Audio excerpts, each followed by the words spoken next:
When it's time for a smog check, your car could fail, even if it's running well. Our auto guy, Brian Bowersock of West Escondido Auto, is here with the inside scoop on how to make sure your car gets a passing grade. Good morning, Brian. Good morning, Lynn. So what can happen, or what's a telltale sign that no matter what you do, your car's going to fail the smog test? Well, what we're seeing a lot of is vehicles coming in with service engine soon or check engine light. It's the same light, just different manufacturers use a different name for it.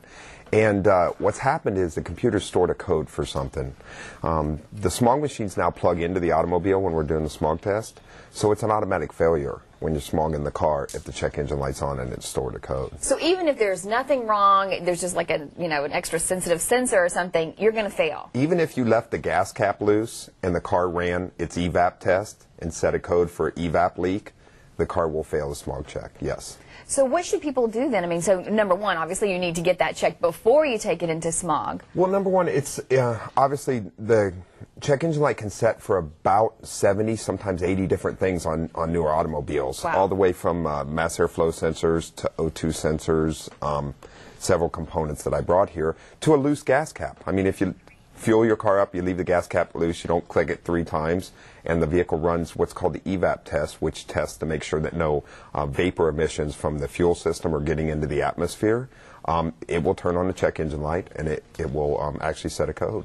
Now, because all of these things are now tied to the check engine light and those service lights, are you seeing more and more of this then, because there are so many components that are tied to it? Yes, we're seeing a lot of, what we're seeing is people come in, I need a smog check, we go to smog the vehicle and the check engine light's on.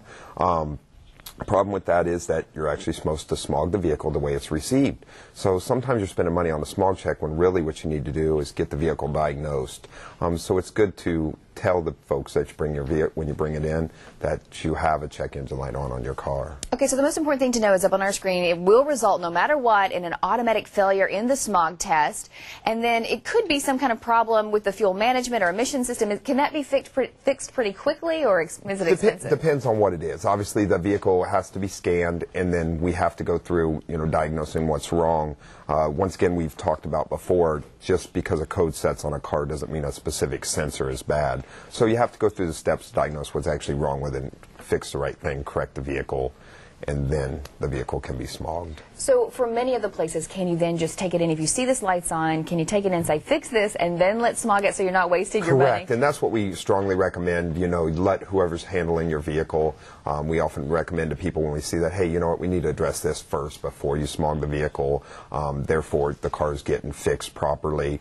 The other problem with check engine lights being on is once the light's on, if there's another problem with another sensor, you'll never know because the light stays on all the time. So it's good to stay on top of that and get it addressed, keep the vehicle in good running order, because it can affect not only emissions but your fuel mileage and everything else, because that is the engine management fuel system for the vehicle. Yeah, it's hard to tell just from seeing that light on what exactly is the problem, but if it's something more like this, is this a major problem that has to be fixed? It should be done right away? I mean, it seems like it's most of these can be major problems. The reason why they all send information to the computer, and from the information of those, the computer decides how much fuel to put into the vehicle.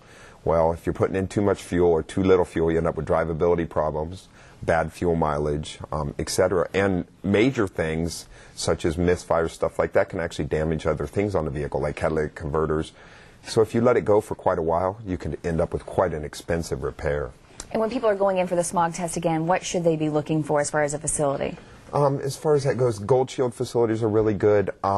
There's a new law out 2 weeks ago from the Bureau of Automotive Repair. If you're test-only directed, you can go to a Gold Shield station. You don't have to go to a test-only anymore. So consumers do have a few more options now.